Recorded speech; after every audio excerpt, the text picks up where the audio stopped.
live at 6. This is 13 News Now.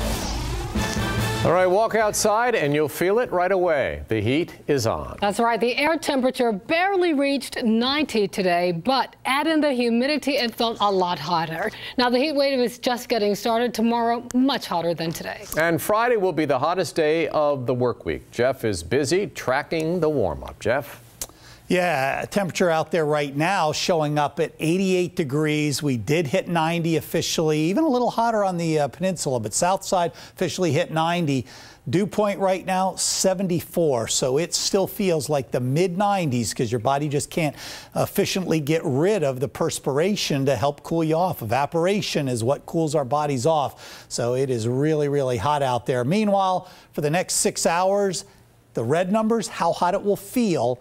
The white number's the actual air temperature. So still 87 degrees here next hour or around. Well, look at that. Now we're down to 86, 81 at 8 o'clock, 78, then 77. And because it's 77 degrees, we'll have enough humidity. It'll still feel like 81. Now, that's not that bad, but obviously for this evening, it is still going to feel like the 90s for the next couple of hours, and then we'll gradually start to go down. Unfortunately, by late in the week, we're going to be wishing we had temperatures like this to talk about, because it is going to be even hotter. I will talk about that and whether or not the increased heat means increased rain chances, but that's all in just a few minutes. All right, thanks, Jeff. We have some breaking news now. A man died after being pulled from the water on the Outer Banks. Officials with the National Park Service tell us friends and family found the 43-year-old man floating in the water this afternoon in Frisco.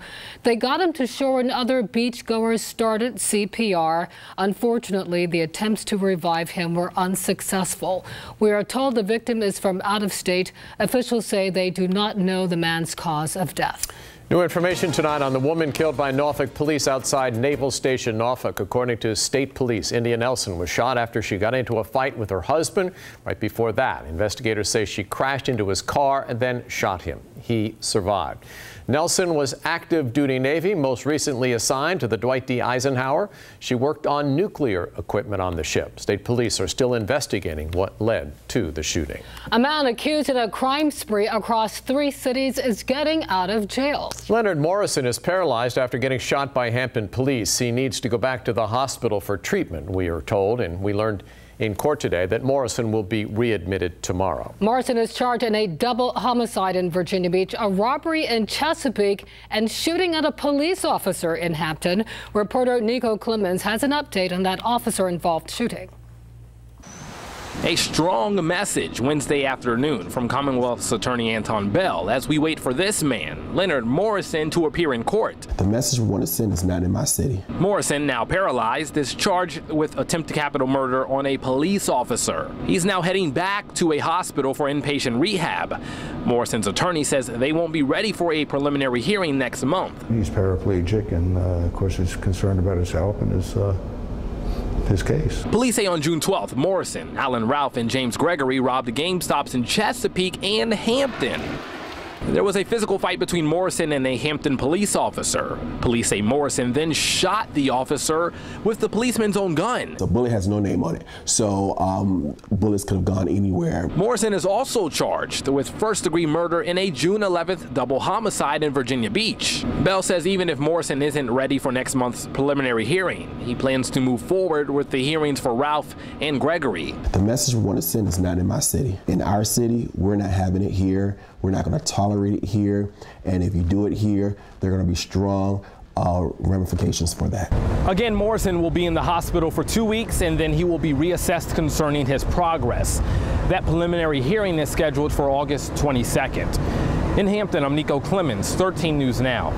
Now, as Nico mentioned, there are other people accused in the officer-involved shooting. James Gregory and Alan Ralph both face robbery, abduction, and gun charges. Gregory is a convicted felon, which means he shouldn't have had a gun in the first place. Both men will face a judge August 22nd. Gregory and Morrison are also accused in a double homicide in Virginia Beach on Archives Court. That happened last month. Gregory will be back in court in August for that case. Morrison's case in Virginia Beach is still on hold. Tonight, more help is on the way for seniors forced out of a Chesapeake apartment complex by a deadly fire. A lightning strike caused the fire on Saturday at Chesapeake Crossing Senior Community Apartments. City officials say about 100 residents need help, so they're opening a disaster resource center. The main goal is to connect residents to agencies that provide clothing and furniture. I mean, you know how difficult it is when you have to go move into a new apartment on a good day, let alone on a day when you've lost everything to a fire. So we want to do whatever we can to get those resources. Now, the center is at New Galilee Baptist Church on South Military Highway near Greenbrier Parkway. It opens tomorrow morning at 9 o'clock. It will close Sunday night. If you would like to donate money to the fire victims, go through United Way of Southampton Roads. Online outrage after a Virginia Beach movie theater suddenly closed. Beach Movie Bistro posted on Facebook today saying it shut its doors effective immediately. The post didn't explain the reason behind the closure, just that it was a difficult decision. The Facebook page is now deleted. The landlord's attorney tells us the property will reopen with new management as early as Friday. Now we're digging deeper into this story. Look for an update on 13 News Now at 11.